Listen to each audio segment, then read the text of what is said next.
যে আমাদের জীবনের সঙ্গে বয়ে বেড়াতে হয়, আমি তো আমার জীবনের তেমনই একজন মানুষ। তিনি একদমই অনাকাঙ্ক্ষিত। I want to marry you. কেন বিয়ে করতে চান আমাকে? মানুষ কেন বিয়ে করে? কেন কেন টেল মি, কেন বিয়ে করে?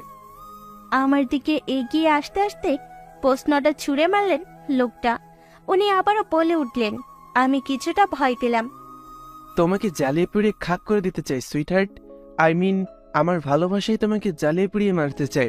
বাই দ্য ওয়ে, আমি কখনো কাউকে কৈফিয়ত দেই না। তুমি বলে উত্তরটা বললাম, নয়তো বলতাম না। আমি তাচ্ছিলের হাসি হাসলাম। তাচ্ছিলের কণ্ঠে বললাম, কিন্তু আফসোস, আপনার আশা পূর্ণ হবে না। কথাটা বলে গাড়ির দরজা খুলতে নিলাম। উদ্দেশ্য গাড়ির ভিতর থেকে বের হওয়া, কিন্তু দৃঢ় শক্তি লাগেও দরজা খুলতে পারলাম না। কপট রাগ নিয়ে লোকটার দিকে তাকালাম। ড্রাইভারের ড্রেস পরা লোকটা বুকে হাত দিয়ে দুর্বল গলায় বললেন, হায়, তোমার এই রাগে চোখ জোড়া সোজাসুজি আমার বুকে আঘাত করে। সেটা কি তুমি জানো তুষি? না, তুমি জানো না তোমার দৃষ্টি আমায় কতটা পোড়ায়। আপনার এসব ফালতু কথা শোনার মানেই হয় না। দরজা খুলছে না কেন? দরজা খুলুন, আমাকে যেতে দিন। আমার কথায় পাত্তা না দিয়ে সোজাসুজি গাড়ির সিটে জোরে সোরে আঘাত করলেন উনি। আমি চমকে উঠে ওনার ভাবভঙ্গি দেখতে থাকলাম। ভার গলায় বললেন, আয়াস চৌধুরীর কথা এখনো শেষ হয়নি, আর যতক্ষণ না শেষ হচ্ছে ততক্ষণ এখান থেকে তুমি বের হতে পারবে না। তুমি রাগে কটমট করে উঠলাম আমি। আয়েশ চৌধুরী, এই নাম সহ এই মানুষ আমার জীবনের প্রত্যেকটা মুহূর্ত যন্ত্রণাদায়ক করে তুলেছে। গাড়িতে নিজের হাত দিয়ে জোরে জোরে আঘাত করতে থাকলাম। এমন একটা অসহ্যকর লোকের সাথে থাকার মানেই হয় না। এক পর্যায়ে আমার হাত টেনে ধরলেন উনি। এই গরমে ঘেমে একাকার হয়ে পড়েছি। উনি চোখ মুখ শক্ত করে আমার মুখের ওপর ফুটিতেই আমি অন্যদিকে তাকালাম। কড়া কণ্ঠে বললাম, হাতটা ছাড়ুন, নয়তো চিৎকার করে ডাকবো সবাইকে। উনি মন মাতানো হাসি দিয়ে অন্য হাত দিয়ে গাড়ির এসি অন করে দিলেন। আশেপাশে কৃত্রিম ঠান্ডা বাতাস বইতে লাগলো। ঘাম শুকিয়ে যেতে থাকলো। আবারও তৃষ্ণার্ত কণ্ঠে উনি বললেন, I want to marry you. চাইলে সব পাওয়া যায় না আয়েশ চৌধুরী, আর আমাকে তো কখনোই পাবেন না। চাইতে চাইতে দেখবেন একদিন আমার হাতে আপনার প্রাণটাই বেরিয়ে গেছে। আয়েশ আমার হাতটা সঙ্গে সঙ্গে ছেড়ে দিলেন। উনি আমাকে ভালোভাবে পর্যবেক্ষণ করে বলেন, আমি তো তোমার মতামত জানতে চাইনি, আমি আমার কথা তোমাকে জানালাম। বিয়েটা তো তুমি না চাইলেও হবে। স্বপ্ন দেখা ভালো, জেগে স্বপ্ন দেখা ভালো নয়। নিজেকে এতটা ইম্পর্টেন্স দিও না সুইটহার্ট। এতটা ইম্পর্টেন্ট তুমি নও। আমাকে চ্যালেঞ্জ করছো তুমি। আপনি যেটা মনে করবেন সেটাই। সাধারণভাবে নিলে সাধারণ কথা, আর চ্যালেঞ্জ মনে করলে challenge. Okay, challenge accepted Tushi baby. Don't worry, তোমাকে আমি এখনই বিয়ে করছি না। আমার আরো 2 দিন কাজ আছে। তবে কথা দিচ্ছি, 1 সপ্তাহে তোমাকে বউ করে ঘরে নিব। কনফিডেন্স ভালো, ওভার কনফিডেন্স ভালো না, সেটা নিশ্চয়ই জানেন। এই চ্যালেঞ্জটা তো আপনি কখনোই জিততে পারবেন না। আয়েশ চৌধুরী সে মুচকি হেসে গাড়ির দরজা খুলে দিল। আমি বেরিয়ে পড়লাম ব্যাগ হাতে। এয়ারপোর্টের ভিতরে যেতে যেতে আরেকবার পিছু ফিরে তার গাড়িটা দেখে মুচকি হাসলাম। আজ সকালে বাড়ি থেকে বেরোনোর সময় দেখি আমার গাড়িটা নষ্ট হয়ে আছে। তাই উপায় না পেয়ে ড্রাইভারকে একটা গাড়ি ডাকতে বলি, আর সে এই গাড়িটাই ডেকে এনেছিল। আমি জানতাম না ড্রাইভার সিটে বসে আছে আমারই শত্রু আয়েশ চৌধুরী। কিন্তু হঠাৎ সে কেন আমাকে বিয়ে করতে চাই? সে তো আমাকে পছন্দ করে না।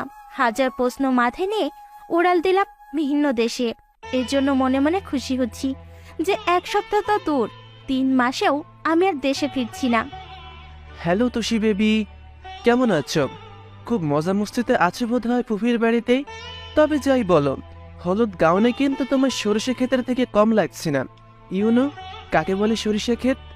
হঠাৎ কল করে এমন কথা বলাই আমি চমকে উঠলাম। আশেপাশে তাকলাম, না তো আয়েশ নাই কোথাও। তাহলে এমন কথা কেন বলল? এই 5 দিনে তো আমি তার কথা ভুলেই গেছি। আমি যে ফুপির কাছে আছি এটাও তার জানার কথা নয়। কি ভাবছো সুইটহার্ট? আমাকে খুঁজছো? তুমি যদি বলো আমায় মিস করছো, আমায় এক নজর দেখতে তোমার মন উতলা হয়ে আছে, তাহলে আমি সামনে হাজির হব। ফাজলামি করেন আমার সাথে?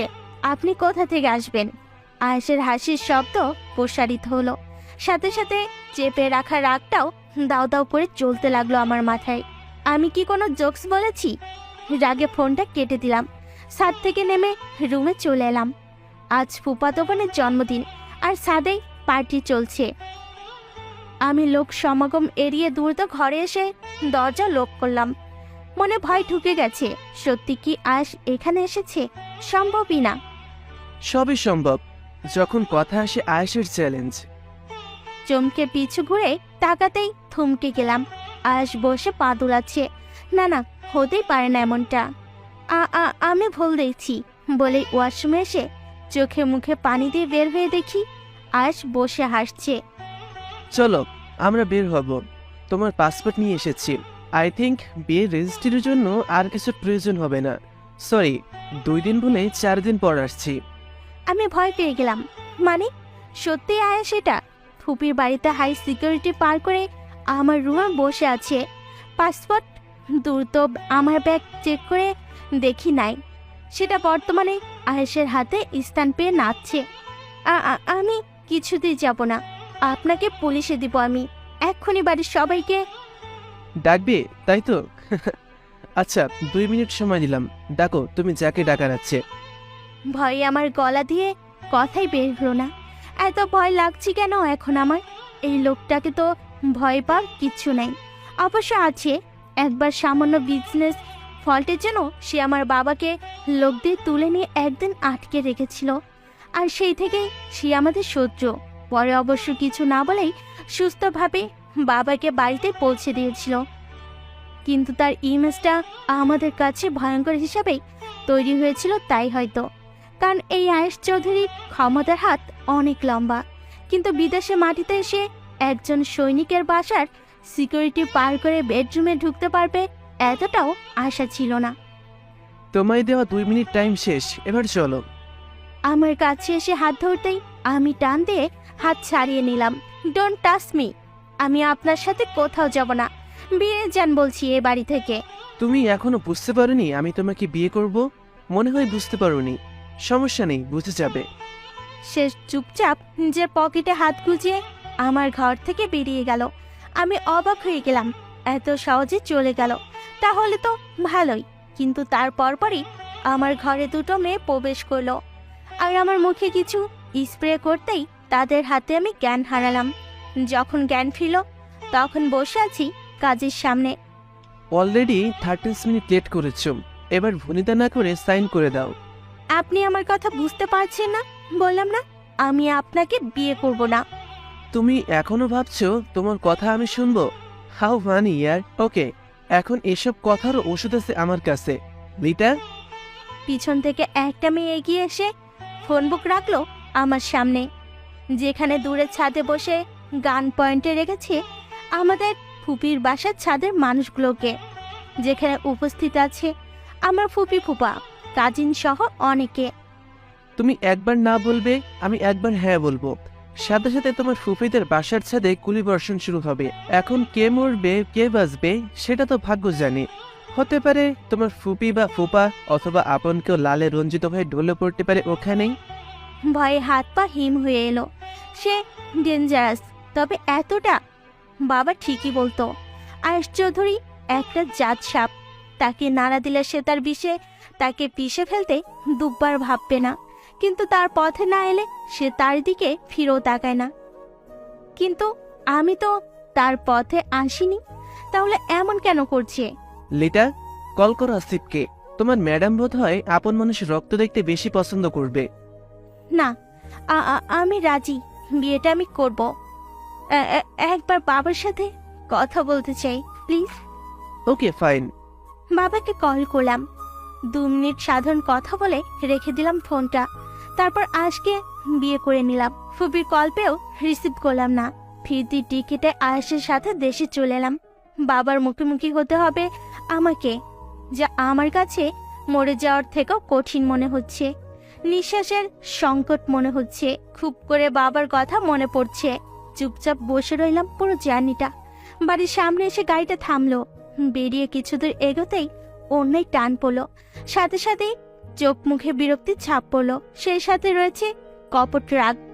ডান হাতে ওড়না ধরে টানতে টানতে রাগ দমনের বৃথার চেষ্টা করে বললাম, ওড়নাটা ছাড়ুন, এসব কেমন অসভ্যতা? বিয়ে হয়েছে দেখে এখন রাস্তাতেও ওড়না টেনে ধরা হয়েছে। আয়েশ চৌধুরীর সম্মান এখন বাঁচছে না বুঝি? পেছন থেকে কোনো উত্তর এলো না। আমি ওড়না টানতে ব্যস্ত। আবারও বললাম, কি হলো? ওড়না ছাড়তে বললাম না? কথা কানে যায় না আপনার? এবারও উত্তর না পেয়ে একরাশ ঘৃণা দিয়ে তাকালাম। গাড়ির দিকে নজর দিতেই লজ্জা পেলাম। আয়েশ ঠোঁট কামড়ে হাসছেন। গাড়ির বাইরে আয়নার সাথে সুন্দরভাবে বেঁধে আছে ওড়নাটা। দম ফেলে এগিয়ে ওড়না যা ছাড়িয়ে নিতেই আমাকে চমকে দিয়ে উনি হুট করে গাড়ি থেকে মাথা বের করলেন জানালা দিয়ে। আমি দুধাপ পিছিয়ে যেতেই ঠোঁট চাড়া শুরু করে বললেন, আই নো দ্যাট তোমার বাবা, আই মিন আমার শ্বশুরমশাই এই আয়েশ চৌধুরী হাতেই তোমাকে তুলে দিবে। মিলিয়ে নিও, তাই বিনা দ্বিধায় যে তাকে সবটা বলো। বাই। তাচ্ছিল হাসলাম। সৎ সাহস তো আপনার নাই। লুকিয়ে চুরিয়ে জোর করে একটা মেয়েকে বিয়ে করে এখন আবার তাকে একলা ছেড়ে দিয়ে বলছেন মেনে নিবে তোমার বাবা, যেখানে আমার সাথে যে আমার বাবার সামনে দাঁড়িয়ে বলার সাহস নাই, সেখানে আপনার সাহস নেই। আমি কথা না বলে পারলামই না। শুনুন, সম্পর্ক আপনার কাছে টাকার মানে হতে পারে, আমাদের কাছে সেটা একটা সম্পর্কই, যার তুলনা অন্য কিছু দিয়ে সম্ভব নয়। এই কি বললা? আমার সাহস নেই? লিসেন, আমি তার কথা শোনার প্রয়োজন করলাম না। পিছু ঘুরে বাড়ির গেটে ঢুকে পড়লাম। ভেতরে প্রবেশ করে বাবাকে দেখতে পেলাম। হয়তো টেনশন করছিল আমাকে নিয়ে, করারই কথা। ফুপি নিশ্চয়ই আমাকে তার বাড়িতে না পেয়ে খুঁজছিল। তার উপর কল পেয়ে রিসিভ করিনি, কারণ ফোনটা আমার কোথায় নিজেও জানি না। নিশ্চয়ই খুঁজে না পেয়ে বাবাকে জানিয়েছে। আসতেই বাবা প্রশ্ন ছুড়ে দিল, এসব কি? কেন চলে এসেছি না বলে? এমন আরও কয়েকটা প্রশ্ন। আমি মাথা নিচু করে দাঁড়িয়ে আছি। আজ বাবার নজরে নজর রেখে বলার মতো সাহসটা হারিয়ে ফেলেছি। আমি বলছি আপনার যত প্রশ্নের উত্তর। চমকে পাশে তাকলাম। আয়েশ দাঁড়িয়ে আছে গম্ভীর ভঙ্গিতে। বাবা তাকে দেখে শান্ত হয়ে বসতে বলল। আয়েশ বসলো। আমি দাঁড়িয়ে আছি। তখনও বাবা নাস্তা আনতে পাঠালো কাজের মেয়েকে দিয়ে। এতটা ব্যস্ত হতে হবে না, আমি আপনার মেয়েকে বিয়ে করেছি, তারপর ওকে আমি দেশে নিয়ে এসেছি। আপনার বোনকে জানানো হয়নি সময়ের অভাবে। এখন মেয়ের জামের ঘরে পাঠানোর ব্যবস্থা করুন। আমি আজই ওকে সাথে নিয়ে যেতে চাই, আপনার আপত্তি না থাকলে। তুষি আপনাকে কথাটি বলতে পারবে না হয়তো ভেবেই আমি এলাম। আপনার কোনো আপত্তি থাকলে এখনই বলতে পারেন। আমি ভয় পেয়ে গেলাম বাবা কি রিয়াকশন করবে ভেবে, কিন্তু আমাকে চমকে দিয়ে বাবা নীরব হয়ে সব সত্য জানতে চাইল আমার কাছে। আমি সত্য বললাম। বাবা চুপ হয়ে গেল। আমাকে ঘরে আসতে বলে আমি চলে এলাম নিজের ঘরে। শুনুন শ্বশুরমশাই, আমি চাইলে আপনার মেয়ের জীবন নষ্ট করে আপনার থেকে প্রতিশোধটা নিতে পারতাম, ঠিক যেমন করে আমার ফুপির জীবন আপনি নষ্ট করেছিলেন। ভালোবাসার কথা বলে বিয়ের প্রতিশ্রুতি দিয়ে তুষির মাকে বিয়ে করে এত বছর সংসার করেছিলেন। আমিও পারতাম, কিন্তু ফুপির অনুরোধে তা করিনি। এখন তুষির মা বেঁচে নেই, আমার ফুপিও কোনোদিন বিয়ে করেনি আপনাকে ফিরে পাবে বলে। তাই এখন আপনি আমার ফুপিকে বিয়ে করবেন, আর তা না হলে আপনার মেয়ে তো আমার হাতেই। বুঝে নিন কি করতে পারি। যতদিন আমার ফুপিকে হাসি খুশি রাখবেন, আজ থেকে আপনার মেয়েও হাসবে। যদি আমার ফুপি কাঁদে তো আপনার মেয়েও। আর কিছুই বলার নাই, এখন উঠি, বিকালে সবাইকে নিয়ে আসবো। ফুপি আর আপনার বিয়েটা তখন হবে। মাসুমান ফুপিকে দিয়ে যাব আপনার ঘরে, আর তুষিকে নিয়ে যাব। দরজার আড়াল থেকে তাদের দুজনের কথা শুনে ফেলাম আমি। আর বুঝতে পারলাম আয়েশ কেন আমাদের পিছে লেগেছিল সেই প্রথম থেকেই। তবে বাবা শুধু বিজনেস ফল্ট বলে আসল সত্য লুকিয়ে রেখেছিল আমার থেকে। আজ বিজনেসের জন্য নয়, বাবার পার্সোনাল কাজের জন্য সহ্য। তুমি কি অখুশি নাকি নিজের বাবাকে এই বয়সে বিয়ে করিয়েছি বলে? আরে ভাবলাম ফুপিও একা আছে আর বাবাও একা হয়ে যাবে তুমি চলে এলে, তাই শুভ কাজটা করিয়ে দিলাম। নতুন জামাইয়ের কথা ফেলতে পারিনি আর কি। ঘরে ঢুকে এই কথা বলল আয়েশ। আজ আমাকে তার বাড়িতে নেওয়ার কথা থাকলেও নেয়নি। আমার বাড়িতে থেকে গেছি আমরা। আমি চেতে উঠলাম। আমার কাছে আর মিথ্যা বলতে হবে না, সত্য লুকিয়ে রেখে আমি সবকিছু জানি। মেয়ে মানুষকে এই জন্যই পছন্দ করি না আমি। সময়ে তারা প্রয়োজনে থেকে বেশি জেনে নেয়, এটাই তাদের দোষ। আমার মতো আজ মারা যাননি, তাহলে এত বছর পর কেন নিজের ফুপিকে বাবার সামনে এনেছেন? আরো আগে কেন নয়? কারণ তোমার বাবাকে আমি এতদিন বাগে পাইনি। তাকে তো এই প্রস্তাব অনেক আগেই দিয়েছি, সে প্রতিবার শোনেনি। এবার তোমাকে জালে আটকে নিয়েই তবে জাল ফেলেছি বলে তাকে ধরতে পেরেছি। ও, তো এখন বুঝতে পারলাম সবকিছু। কোন সবের কথা বলছো? এটাই যে আমাকে বিয়ে করেছেন শুধুমাত্র নিজের ফুপির সংসার করে দিতে, এই বৃদ্ধ বয়সে। তুমি সঠিক বলেছ। এবং আমি তোমার বাবাকেও কথা দিয়েছি তোমাকে সুখে রাখবো, হাসি খুশি রাখবো। আমার অর্থের কমতি নেই, তোমার বিলাসবহুল জীবনযাপন কখনো নষ্ট হবে না। আপনি আমার লাইফটা নষ্ট করেছেন। মেয়েরা টাকা পয়সা চায় না, স্বামীর ভালোবাসা, একটু কেয়ার আর সঙ্গ চাই। আফসোস, আপনি আমার মন বুঝবেন না কখনো। আরে তো কাঁদছো কেন? দেখো, এটাই সত্যি যে মেইলি প্যাচ আমি একটু কম বুঝি। বিজনেসের মাঠে আসো, আমি তোমার মন সহ ব্রেনে কি কি চলছে সব পড়ে দিব। বাট এই প্রেম ভালোবাসার জিনিসটা বরাবর আমার মগজে যায় না। তবে তুমি শিখিয়ে দিলে আমি খুব ভালো ছাত্র হব। হা করে চেয়ে রইলাম। আসলেই এতটা বলদ সে নয়, যত সব। আমার সাথে এখন নিশ্চয়ই ঢং করছে। কিছু না বলে ঘুমোতে যাচ্ছিলাম, ওনাই টান পড়লো। আজ আর সেদিনের মতো পাগলামি করলাম না। কোথাও নিশ্চয় আটকে গেছে ভেবে পিছু ঘুরে দেখি ওনা আয়েশের হাতে পেঁচিয়ে আছে। দেখে চমকে গেলাম। তার মুখ পানে চাইতেই ভয় করছে, খানিকটা লজ্জাও। হাতে ওনা গুটিয়ে সে আমার কাছে এসে দাঁড়িয়েছে।